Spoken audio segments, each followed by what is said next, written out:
ભાવનગરમાં ઓડિટોરિયમ હોલમાં સંવાદ કાર્યક્રમમાં દિલ્હીના મુખ્યમંત્રી અરવિંદ કેજરીવાલે જણાવ્યું હતું કે ભાવનગરના મહારાજા કૃષ્ણકુમાર સિંહને ભારત રત્નથી નવાજવામાં આવે. અમારી સરકાર બનાવો, અમે GISના જવાનોને 1 મહિનામાં તેમનો હક અને ન્યાય અપાવીશું. 2018માં તલાટીની જાહેરાત નીકળી અને 1800 પોસ્ટ પર 32 લાખ લોકોએ અરજી કરી, પણ પરીક્ષા ન લેવાઈ. 2022માં પણ ફોર્મ મંગાવ્યા, પણ પરીક્ષા લેવાઈ નથી. જે સરકાર 5 વર્ષમાં પેપર નથી કરાવી શકતી, તે સરકાર કેવી રીતે ચલાવશે? ડિસેમ્બરમાં અમારી સરકાર બનશે અને ફેબ્રુઆરીમાં તલાટીની પરીક્ષા લેવાશે અને એપ્રિલમાં પોસ્ટિંગ કરવામાં આવશે. કેજરીવાલે જણાવ્યું હતું કે બધા લોકો એક મુદ્દાથી દુઃખી છે કે પેપર ફૂટે છે. દેશમાં દિવાળીમાં જેટલા ફટાકડા નથી ફૂટતા, તેટલા ગુજરાતમાં પેપર ફૂટે છે. જે પેપર નથી કરાવી શકતી, તે સરકાર કેવી રીતે ચલાવશે? સરકાર ચલાવવું અઘરું કામ છે. હવે પેપર ફૂટશે તો જેલમાં મોકલવામાં આવશે. 2015થી જેટલા પેપર ફૂટ્યા છે, તેની તપાસ કરાવીને જેલમાં મોકલવામાં આવશે. આમ આદમી પાર્ટીના દિલ્હીના મુખ્યમંત્રી અરવિંદ કેજરીવાલ અને નાયબ મુખ્યમંત્રી મનીષ સિસોદિયા 2 દિવસ ગુજરાતના પ્રવાસે છે અને ભાવનગરમાં અરવિંદ કેજરીવાલ 1 મહિનાના ટૂંકા ગાળામાં આ બીજી વખત ભાવનગરની મુલાકાતે આવ્યા છે. 10 गुना पैसे दे दो उनको, हमारी छपवाओ. तो उन्होंने न्यूयॉर्क टाइम्स को फोन किया, बोले $1 मिलियन देंगे, हमारे नेता की फोटो छापो. बोले नहीं छापेंगे. फिर उन्होंने दोबारा वापस आए, नेता ने कहा और पैसे बढ़ा दो. उन्होंने कहा 100 करोड़ रुपया देंगे, हमारे नेता की फोटो छापो. न्यूयॉर्क टाइम्स वालों ने कहा ये तुम्हारे वाला मीडिया नहीं है,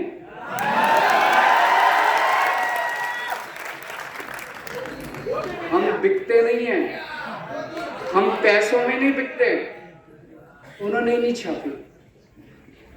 इन लोगों को लगता है कि दुनिया में सब कुछ बिकता है. दुनिया में सब कुछ बिकता नहीं है. बहुत सारी चीजें ईमानदारी से भी होती हैं. आज मनीष सिसोदिया की और दिल्ली के सरकारी स्कूलों के बच्चों की जो न्यूयॉर्क टाइम्स के फ्रंट पेज पे फोटो छपी है, उसके लिए इन्होंने चप्पलें घिसी अपनी. रोज सवेरे 6 बजे उठ के, पिछले 7 साल से मैं जानता हूं, मनीष सिसोदिया रोज सवेरे 6 बजे उठ के सरकारी स्कूलों का दौरा करने निकलते हैं. मैं आपसे पूछना चाहता हूं, 75 साल के भारत के आजाद भारत के इतिहास में एक भी शिक्षा मंत्री बता दो जो रोज सवेरे 7 बजे उठ के 6 बजे उठ के सरकारी स्कूलों का दौरा करने निकलता है.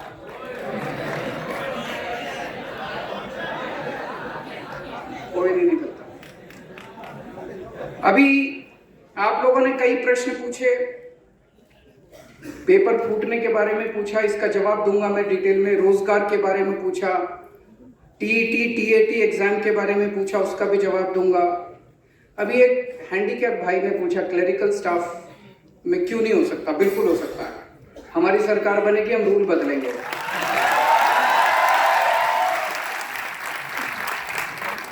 और जो आपने उसको हाई दिया, आप हमें आशीर्वाद दीजिएगा.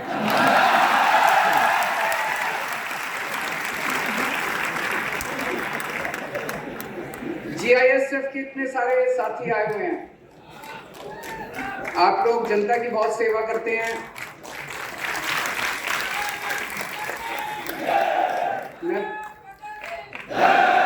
मैं आपकी बात से सहमत हूँ. 11,000 रुपए में आज किसका गुजारा चलता है, और वो भी 25 साल की नौकरी करने के बाद. आप हमारी सरकार बनाइए, 1 महीने के अंदर आपको आपका हक दिलवाया जाएगा, आपको न्याय दिलवाया जाएगा, आपको पूरी जनता दिलवाया जाएगा. हमारे पत्रकार भाइयों ने अभी अपने मुद्दे उठाए. मुझे सबसे इंटरेस्टिंग आपकी बात यह लगी कि चर्चा के लिए भी नहीं बुलाते. इनको अहंकार हो गया है, इनको गरूर हो गया है. 27 साल की सत्ता में रहने के बाद इनको लगता है. हम कई बार गुजरात में जब आते हैं तो यहाँ के नेताओं से बात करते हैं, बीजेपी वालों से. हमने कहा कुछ करते क्यों नहीं हो? कहते हैं जरूरत क्या है, क्यों करें, ऐसे ही वोट मिल रहे हैं. कहां जाएंगे लोग? बोले कांग्रेस को देंगे तो कांग्रेस वाले हमारे में आ जाएंगे। पहली बार इनकी नानी याद आ रही है आम आदमी पार्टी वाले। तो मैं पत्रकार बंधुओं से सबसे कहना चाहता हूं, जितने सरकारी फैसिलिटीज आपको बंद की गई सारी दोबारा चालू कराएंगे, आपके साथ बैठेंगे और जो जो फैसिलिटीज हो सकती हैं आप वो सारी फैसिलिटीज आपको देंगे और आपसे निवेदन करेंगे हमारी सरकार बनने के बाद हमारे पक्ष में मत छापिएगा, हमारी त्रुटि निकालिएगा।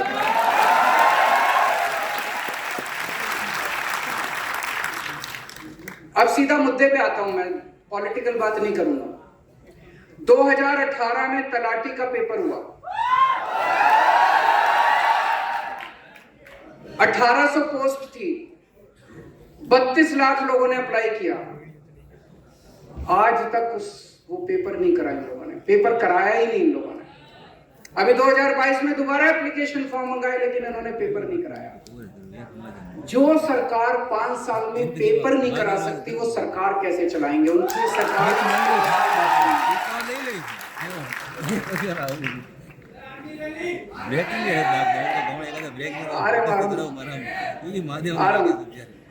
तो आज मैं आपको आश्वासन देता हूं, दिसंबर में आम आदमी पार्टी की सरकार बनेगी, फरवरी में तलाटी का पेपर होगा।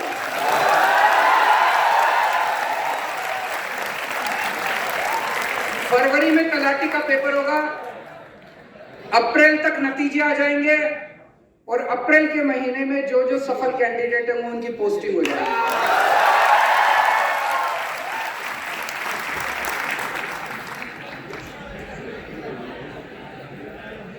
एक जो सारी सब लोग जिस मुद्दे से दुखी हैं कि पेपर बहुत फूटते हैं, इतने पूरे देश में दिवाली पे पटाखे नहीं फूटते जितने गुजरात में पेपर फूटते हैं।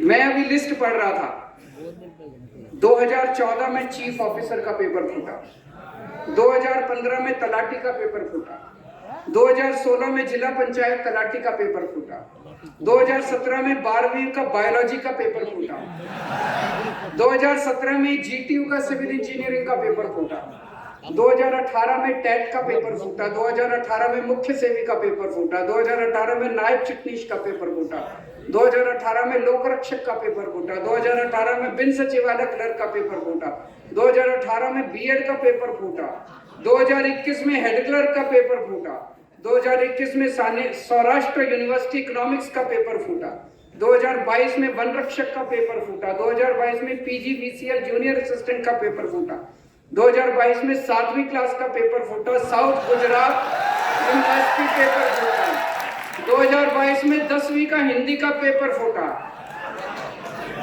इनको शर्म नहीं आती?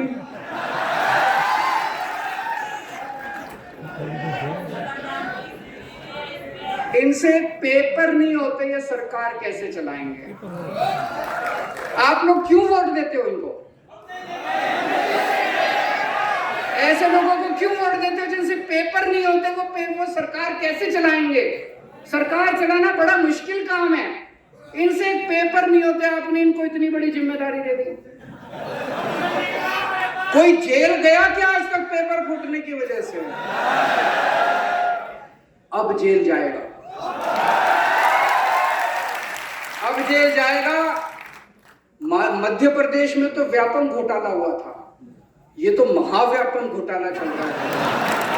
गुजरात के अंदर तो महाव्यापम घोटाला चल रहा है।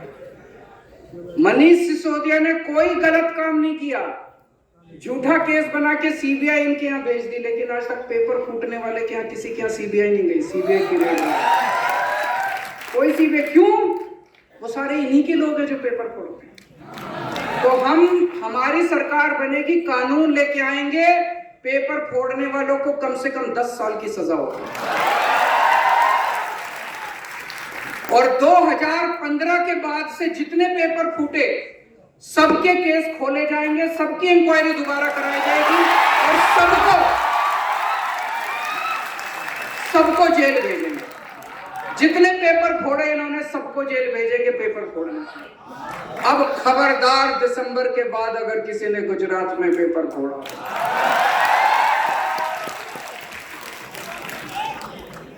दोस्तों, अभी तक सुनते हैं रिश्वत से, एक भी बहुत बड़े नेता इनके कहते हैं सरकारी नौकरी केवल पार्टी के लोगों को पहले मिलेगी। बोला ना इनके लिए,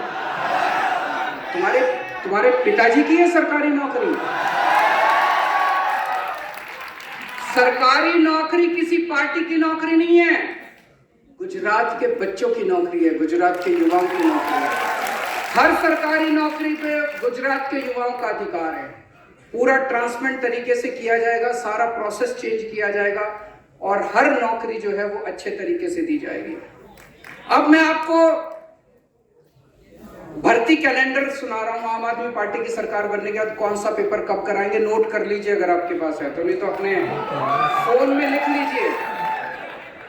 दिसंबर में सरकार बनेगी कि नहीं बनेगी? दिसंबर में सरकार बनेगी।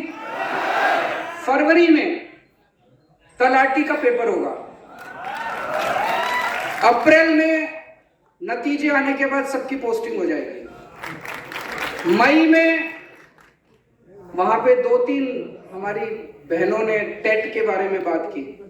मई में टेट 1 और टेट 2 की परीक्षा करवाई जाएगी और टीईटी और टीएटी दोनों की परीक्षा होगी। टीईटी 1, टीईटी 2 एंड टीएटी दोनों की परीक्षा, तीनों परीक्षा मई के महीने में कराई जाएगी और जुलाई के महीने में नतीजे आ जाएंगे। जुलाई में जितने टीचर काम कर रहे हैं, जितने कर्मचारी काम कर रहे हैं, उनको एक मौका दिया जाएगा कि आप लोग बताइए कि आपको किस जिले में पोस्टिंग करवानी है अपने। अभी हमने सुना कि एक आदमी इधर पोस्टिंग है, उसकी फैमिली उधर रहती है, वो दोबारा पेपर देता है, फिर उधर हो जाता है, तो ये खाली हो जाती है पोस्ट, उसके बाद दिक्कत। तो जुलाई के महीने में सबको मौका दिया जाएगा, सारे कर्मचारियों को, आप अपनी मनपसंद की डिस्ट्रिक्ट में चले जाइए। वो सब लोग अपनी अपनी डिस्ट्रिक्ट में चले जाएंगे। अगस्त के महीने में जितनी टीचर्स की वैकेंट पोस्ट हैं, उनकी सबकी भर्ती प्रक्रिया शुरू की जाएगी, उनके पेपर कराए जाएंगे। अक्टूबर के महीने तक सारे टीचर्स की पोस्टिंग, नए टीचर्स की पोस्टिंग कर दी जाएगी। नवंबर के महीने में सब इंस्पेक्टर और असिस्टेंट सब इंस्पेक्टर की भर्ती शुरू की जाएगी और दिसंबर के महीने में सबको पोस्टिंग कर दी जाएगी। मंजूर है? ठीक है ना? गलत तो नहीं है? तो ये भर्ती कैलेंडर हमारी तरफ से आपको गारंटी है।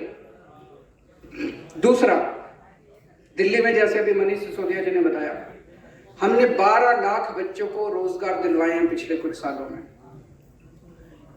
तरह तरह के तरीके से, अलग अलग तरीके से पोर्टल खोला, जॉब फेयर लगाए, जॉब मेला लगाया, रोजगार के लिए हमने काफी काम किया, सरकारी नौकरियां निकाली, प्राइवेट नौकरियां निकाली, 12 लाख बच्चों को रोजगार दिलाया।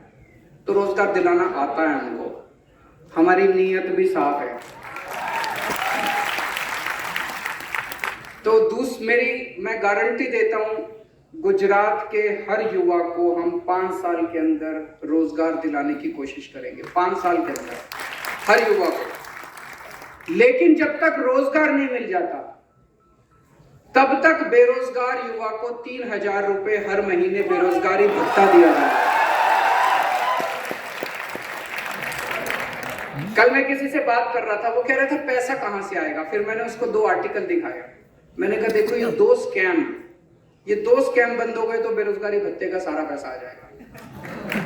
इतना लूट मचा रखी है इन्होंने, इतनी लूट मचा रखी है इन्होंने, पैसे की कमी नहीं है, चिंता मत करना।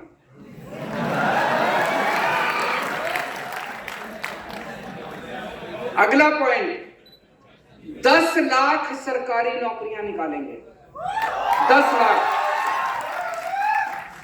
ये हो सकता है क्या? बिल्कुल हो सकता है। हमने पूरी प्लानिंग की है, हवा में बात नहीं कर रहे। और युवराज जी आपको पूरा डिटेल में बताएंगे। इन्होंने वीडियो भी जारी किया, शायद युवराज ने, सम्राट भाई ने भी जारी किया। पूरा डिटेल में आपको बताएंगे कि 10 लाख सरकारी नौकरियां कहां कहां से आएंगी। 10 लाख सरकारी नौकरियां निकालेंगे। पेपर फूटने के खिलाफ जो मैंने अभी बताया कानून लेके आएंगे। जितनी पोस्टें, जितनी वैकेंसीज निकलती हैं और उनकी भर्ती होती है, हर एक में वेटिंग लिस्ट निकाली जाएगी ताकि जितने लोग ना ज्वाइन करें उनको उसके ऊपर किया जा सके। 1 साल के लिए वेटिंग लिस्ट चालू रहेगी।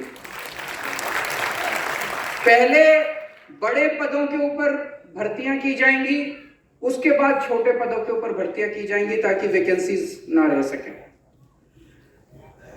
और सरकारी भर्ती की परीक्षा देने के लिए जितने बच्चे जाते हैं, 32 लाख बच्चे एक परीक्षा देने के लिए गए थे।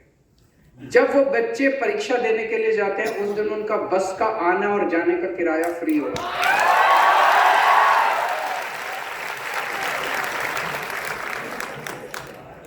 और कई बच्चों ने कहा कि जब भी सरकार आती है 4 साल कुछ नहीं करती, फिर 5वें साल में भर्ती निकालती है, और 5वें साल में भर्ती निकालने के बाद आधों को मिलती है और फिर उसके बाद 4 साल तक ऐसे ही लटक। हमारी अभी पंजाब में सरकार बनी है। सरकार बनते ही हम लोगों ने नौकरियां निकालनी चालू कर दी।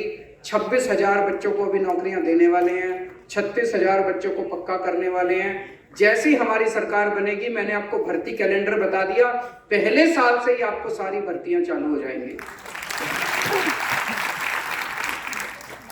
और आखिरी पॉइंट कि जितने प्राइवेट नौकरियां हैं गुजरात के अंदर, उसमें 80% नौकरियां उनको गुजरात के बच्चों को देनी पड़ेगी। रिजर्वेशन होगा, उसके लिए कानून लाया जाएगा।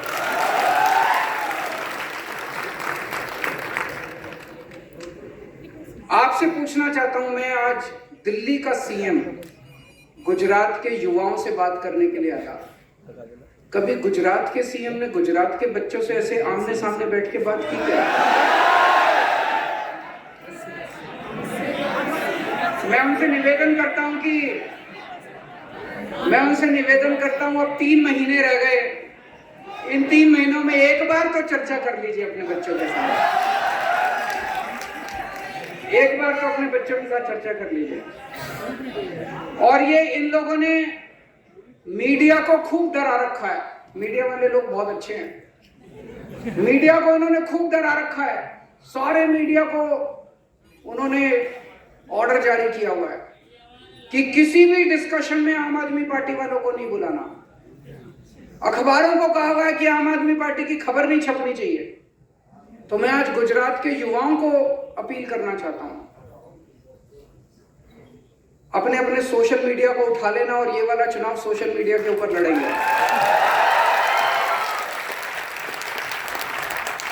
सारे युवा आज ही जितना हो सकता है फेसबुक के ऊपर, ट्विटर के ऊपर, इंस्टाग्राम के ऊपर, लिंक्डइन के ऊपर, जितना हो सकता है हर एक के ऊपर आप डालो कि इस बार सब लोग आम आदमी पार्टी को वोट दो।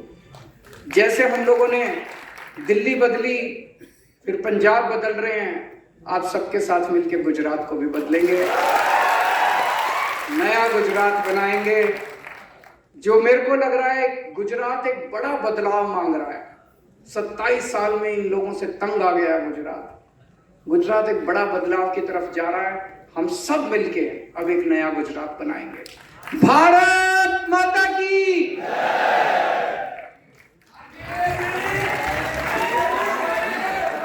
તમામ વ્યક્તિ પોતપોતાની જગ્યા ઉપર ઊભા થાય નેશનલ એન્થમ માટે। કેમેરામેન અયુબ રાઠોડ સાથે ફિરોઝ મલેક, ABC ન્યૂઝ ગુજરાત, ભાવનગર।